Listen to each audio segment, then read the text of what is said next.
Then I have the actual translation of it here in my stack. People are dying. They're becoming paralyzed in the U.S., in Europe. People are refusing in many of those nations, even when France says it's mandatory. The news is reporting most French are refusing it. Here's another one. Boy rushed to hospital after swine flu jab. Belfast, that's out of Ireland. Belfast Telegraph, they're reporting that the doctors are saying it's the shot. They're announcing here in the U.S., the FDA is admitting it is paralyzing some people. That's been in the news. I wanted to get Steve Watson of PrisonPlanet.com and Infowars.net. He does a lot of original reporting at Infowars.net. I check it every day. Steve Watson to break down the latest developments on the flu front. Steve, good to have you with us. Hi, Alex. Good to be back again. Yeah, I think, we should put it in context straight away. In Europe, there's been 230 deaths from swine flu.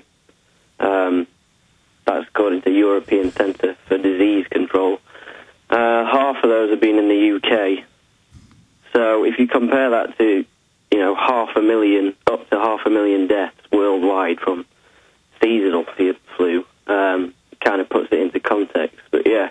And 32,000 on the entire continent of Europe every year of regular flu, 36,000 in the United States.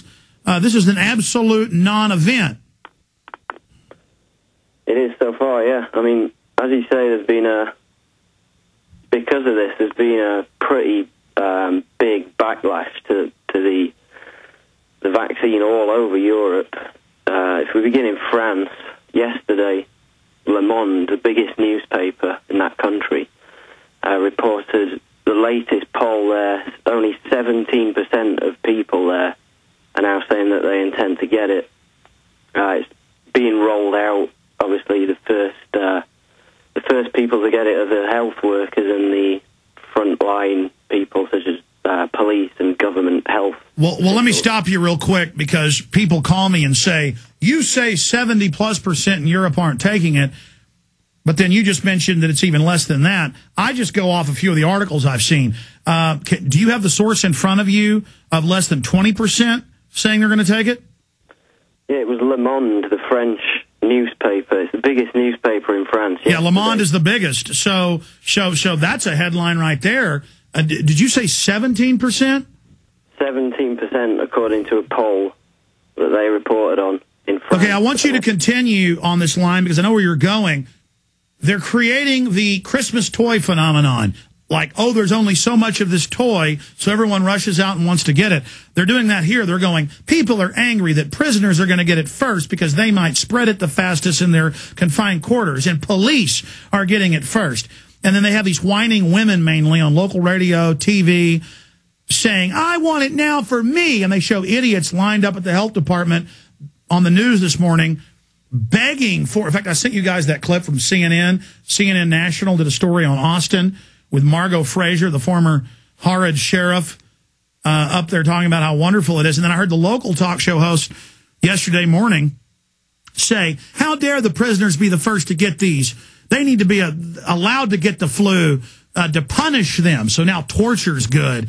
But again, the idea that everyone's fighting to get it when that's not actually the case. Sorry, Steve, go ahead.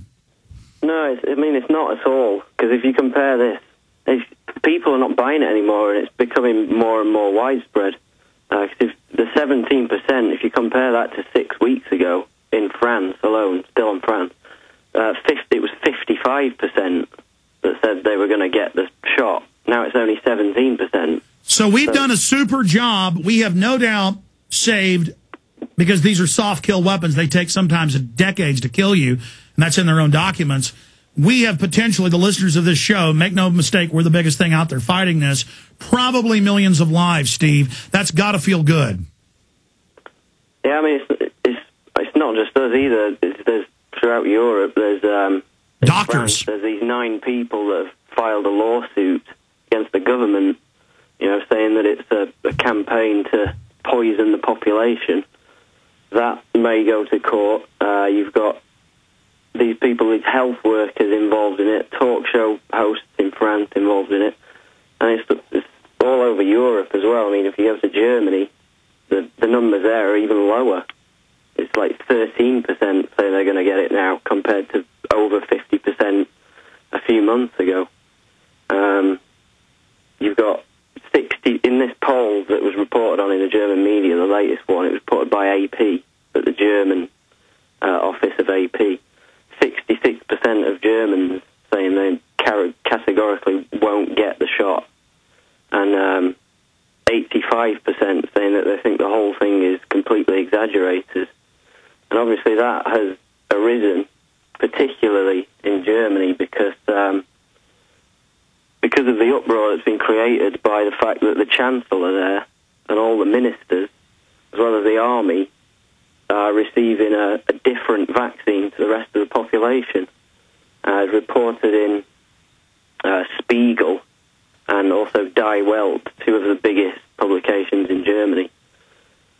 Basically, the whole population there, the people, are getting the GlaxoSmithKline vaccine, which has got the additives in it and the squalene, the adjuvant, whereas the government and the army are getting a different vaccine that hasn't got any of that in it. So that's prompted people in Germany to just say, hold on a minute, what's going on?